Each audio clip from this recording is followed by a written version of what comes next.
Hello दोस्तों, welcome back. आप देख रहे हैं कॉफ़ी विद सुमित जैन। दोस्तों, बड़े लोगों ने मुझे पूछा है दो चीज़ें। कॉफ़ी का कप कहाँ है? एक तो कॉफ़ी का कप आपके सामने है। दूसरा, लोग पूछते हैं कि चाइनीज़ लोग इंडियंस के बारे में क्या सोचते हैं और इनका परसेप्शन क्या है। तो मैं इसीलिए आपको ये वीडियो बना रहा हूँ, आपको दिखाने के लिए। आपको मालूम है कि मैं एक पब्लिक फिगर हूँ चाइना में। बहुत लोग मुझे जानते हैं, मेरे वर्कशॉप्स में आते हैं और बिज़नेस कम्युनिटी में मेरा उठना-बैठना है। तो मैं वहाँ पे अक्सर ही बात करता हूँ और मुझे मुझे ये लोग भी पूछते हैं इंडिया के बारे में बहुत कुछ। तो ये मुझे क्या पूछते हैं और इनका परसेप्शन क्या है इंडिया के बारे में, वो मैं दोनों चीज़ें आपके साथ डिटेल में डिस्कस करूँगा इसके अंदर।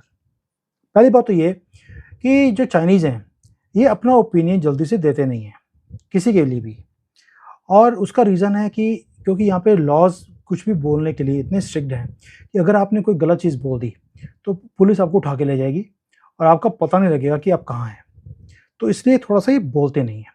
बट मेरे साथ थोड़ा-सा इनका क्योंकि अभी कॉन्फिडेंस बन गया है, इतने सालों से मैं इनके साथ काम कर रहा हूँ, तो ऑफ द रिकॉर्ड इन्होंने कई बातें मेरे से बड़े खुल के करी हैं, जो मैं डिस्कस करूँगा आपके साथ। पहली चीज़ ये बोलते हैं कि आज की डेट में अमेरिका आपको बहुत ज़्यादा रेड कार्पेट दे रहा है और ये अमेरिका का डबल स्टैंडर्ड है कि जैसे पहले था कि जापान को नीचे करने के लिए चाइना को ऊपर किया। अभी ये चाइना को डाउन करने के लिए, क्योंकि हमारी तरक्की हो गई है, ये आपको रेड कार्पेट दे रहे हैं। अभी जैसे चाइना तेल खरीद रहा है रशिया से, तो इसे स्नब किया जा रहा है कहीं न कहीं, लेकिन इंडिया को कुछ नहीं बोला जा रहा। दैट मीन्स हमें सारे खून माफ़ किए जा रहे हैं, सिर्फ़ इसलिए कि अमेरिका चाहता है कि इंडिया थोड़ा-सा अमेरिका की साइड ले, इसकी साइड पे आए और कहीं न कहीं चाइना को इंटरनेशनली आइसोलेट करने की कोशिश की जा रही है अमेरिका की तरफ से। ये एक परसेप्शन है यहाँ पर। तो ये मैं सिर्फ़ आपको एक एग्ज़ाम्पल दिया है कि कैसे ये लोगों का परसेप्शन बनाया जाता है यहाँ पर और इसमें गवर्नमेंट भी इन्वॉल्वड है। लेकिन एक कैंपेन भी है कि हमारी कंट्री बहुत आगे निकल गई और इंडिया कहीं भी खड़ा नहीं है। सो आज की डेट में चाइनीज़ बोलते हैं कि आप वेस्ट के फेवरेट हो गए हो आज की डेट में, जैसे 30 साल पहले हम थे। आप फेवरेट हो, हम टारगेट में हैं वेस्ट के। नाउ मैंने पूछा कि भाई ये बताइए पहले कि अगर हम फेवरेट हैं और आप नहीं हो, आप टारगेट हो, तो इंडिया ने मैनेज कैसे कर लिया? आप तो 23 साल से इनके इनके साथ थे। सेकेंडली, मैं उनको बोलता हूँ कि अगर अमेरिका हमारा फ्रेंड है, तो हमारा तो इंटरनेशनली सारी कंट्री के साथ फ्रेंडशिप बहुत अच्छी है। तो हमारा जो फ्रेंडशिप का बेस है, वो इतना बड़ा कैसे हो गया और आपका कोई फ्रेंड ही नहीं है? ये रीज़न क्या है? तो जो यहाँ के लोग हैं, वो बोलते हैं कि एक बहुत बड़ा रीज़न है जिसके कारण आपकी दोस्ती सभी के साथ है या इंडिया की पॉपुलैरिटी इस वक्त पूरे वर्ल्ड में है। उसका रीज़न है कि जो इंडिया है वो स्ट्रॉन्ग नहीं है। You are not strong enough, you are not big enough, जिसके कारण आप किसी के लिए भी थ्रेट नहीं हो। जो वेस्टर्न कंट्रीज़ हैं वो डोमिनेंस चाहती हैं और आप इतने वीक और छोटी कंट्री आपकी इकोनॉमी आपकी इतनी वीक है कि आप उनके लिए एक थ्रेट ही नहीं हो। लेकिन जिस दिन इंडिया सेकंड लार्जेस्ट इकोनॉमी बन जाएगा, मिलिटरीली वो स्ट्रांग हो जाएगा, जैसे चाइना है आज की डेट में, और ये डेवलपमेंट जो आपकी है, ये कंटिन्यूस चलती जाएगी, जैसे 20 साल 30 साल चाइना ने करी। तब अगर यूनाइटेड स्टेट्स आपके साथ खड़ा होगा, तब हम मानेंगे कि आपकी दोस्ती पक्की दोस्ती है। आपको जो रेड कार्पेट है, जफ्फियाँ डाली जा रही हैं, वो वैसे ही हैं जैसे हमें पहले दी जाती थी। ये आज की डेट में because you are not a threat, China is a threat. तो एक तो यहाँ पर ये परसेप्शन बहुत ज़्यादा स्ट्रॉन्ग है। दूसरा जो यहाँ पर है, मैं इनसे पूछता हूँ कि आप इंडिया के बारे में क्या समझते हो? How do you see India? तो ये बोलते हैं कि इंडिया एक बड़ा अंडर डेवलप्ड गंदा सा कंट्री है, वहाँ पर फॉल्ट लाइन्स बहुत ज़्यादा हैं और आपकी स्टैंडिंग पूरे वर्ल्ड में कुछ ज़्यादा नहीं है। जैसे हम पाकिस्तान को बोलते हैं आज की डेट में, चाइनीज़ हमारे लिए बोलते हैं। और आप ना तो हमारे सामने कोई चैलेंज हो, ना ही आप हमारे लिए कोई थ्रेट हो। सो दे ऑल्सो फील कि भी जो वेस्ट है ना, वो इंडिया को कुछ सीरियसली लेता नहीं है। क्यों? क्योंकि आप थ्रेट ही नहीं हो किसी के लिए। सो इसलिए जो पीसफुल रिलेशनशिप आपका यूएसए के साथ है और उनके एलाइज़ के साथ है, वो इसीलिए है। बट चाइना बहुत स्ट्रॉन्ग है, मिलिटरीली, इकोनॉमिकली, और अमेरिका हमारे से डरता है। तो इसीलिए जो वेस्टर्न पावर्स हैं या जो डेवलप्ड कंट्रीज़ हैं, वो हमेशा कोशिश करेंगी कि चाइना राइज और ना करे। ऑलरेडी चाइना बहुत राइज कर चुका है और कहीं वो अमेरिका को और वेस्टर्न पावर्स को कहीं बीट ना कर दे, आगे ना निकल जाए। तो ये परसेप्शन एक बहुत डीप इनके अंदर आ चुका है। अब ये परसेप्शन कहाँ से आया? मैं यहाँ पर देखता हूँ जो सोशल मीडिया है यहाँ पर, वो भरा हुआ है कि इंडिया में कैसे सड़कें टूटी हुई हैं, हिंदू मुसलमान का लफड़ा करा लगा रहता है। अभी मणिपुर को जो कुछ हो रहा है इंडिया में, बहुत बढ़ा चढ़ा के यहाँ पे दिखाया जा रहा है।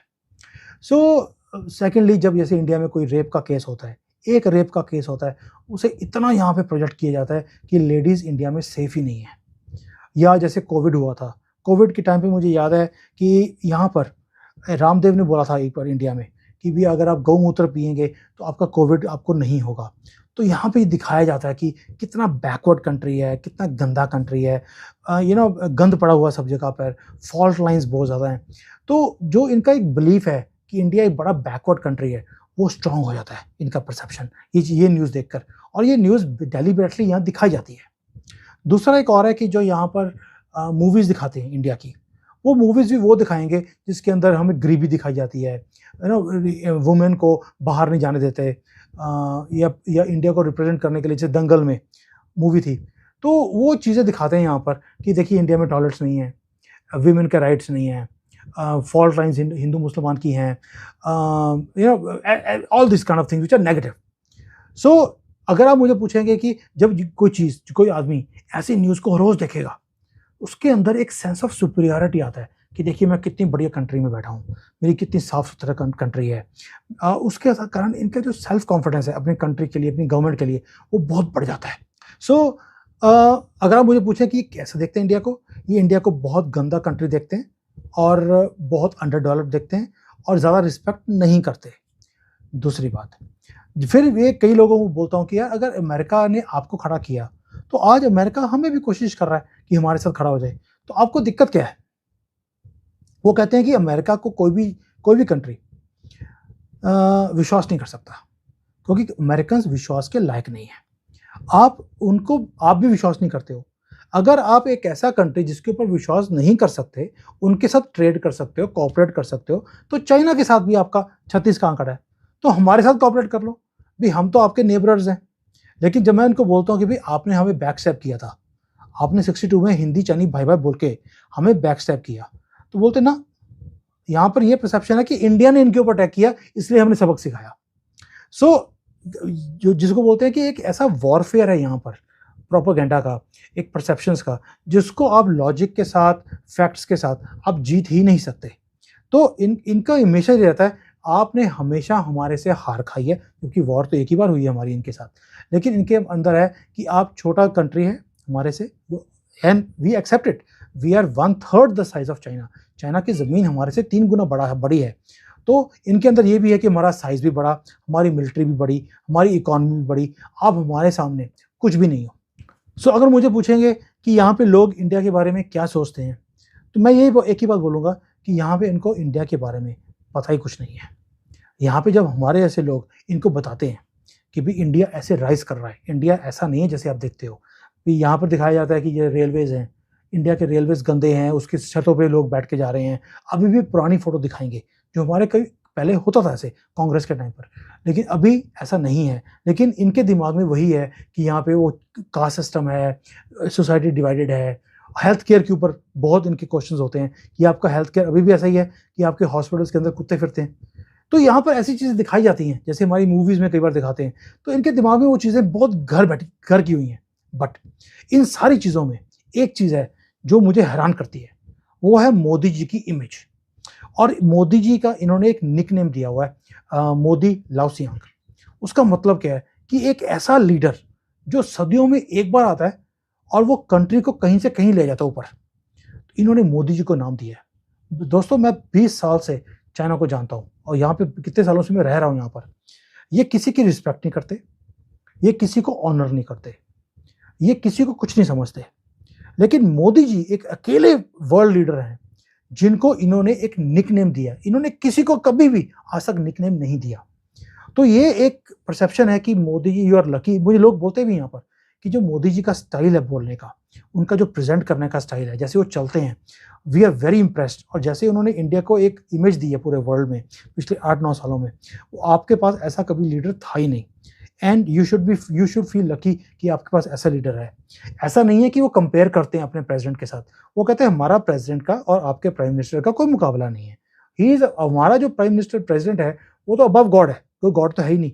लेकिन आपका जो प्राइम मिनिस्टर है उसने इंडिया को एक इमेज दी है and you should feel proud about it. So एक ही चीज है जो इनको टच की है, जो ये अच्छा फील करते हैं।